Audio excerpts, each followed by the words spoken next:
I studied a lot the creation of fortified enclaves, which I think is one of the most perverse creations of the last 50 years, in which you use both distance and walls to create separated spaces, and usually like elite spaces. And these have created lots of problems in contemporary cities.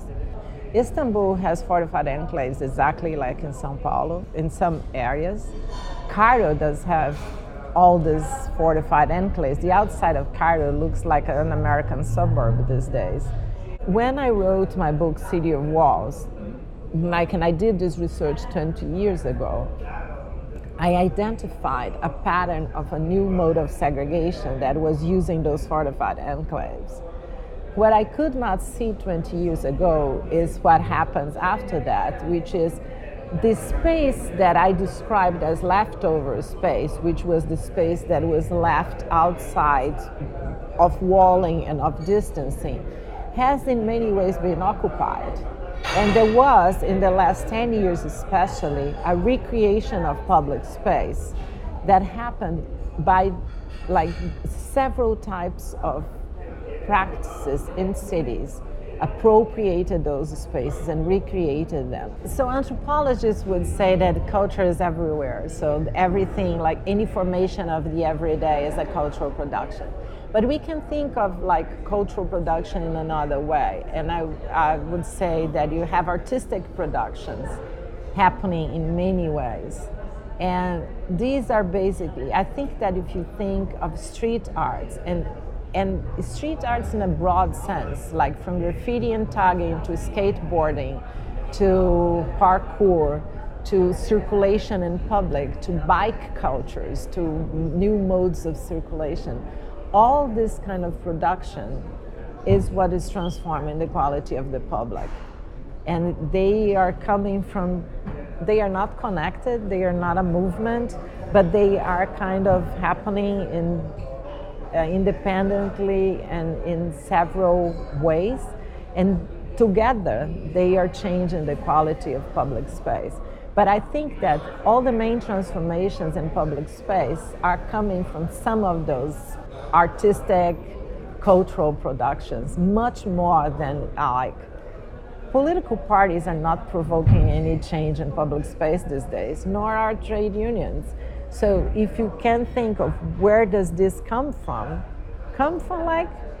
people who decide to dance on the street, or people who decide to produce music on the street, people who decided to do, like last night in Porta del Sol, they were doing roller skate. And that's how you are appropriating the space and creating your own interventions. So it was graffiti, it was tagging, it was the appropriation of the space for breakdance or for rap or for concerts, and later on for mass demonstrations in cities like in the Middle East or all over the place that recreated the public and recreated public space as a space of mass appropriation. And when I say mass appropriation, it's not only for demonstrations, but for example, like the gay parade has in São Paulo 4 million people. Have the evangelicals, when they do their March for God, they also have 4 million people. So you have all those types of use and mass appropriation of public space that was not in the agenda like 20 years ago. And they're unpredictable, and they change the quality of the use of the city. So São Paulo today has streets that are much more used massively than they were 20 years ago. But if you do an analysis of GIS analysis of how income is distributed in the city, it's probably as segregated as before. But the public space is used in a different way. There are many peripheries. It's not this kind of more homogeneous periphery that existed before.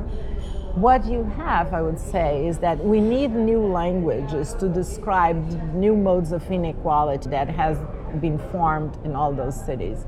You cannot simply say that a pattern-centered periphery describes the inequality that we find in those cities.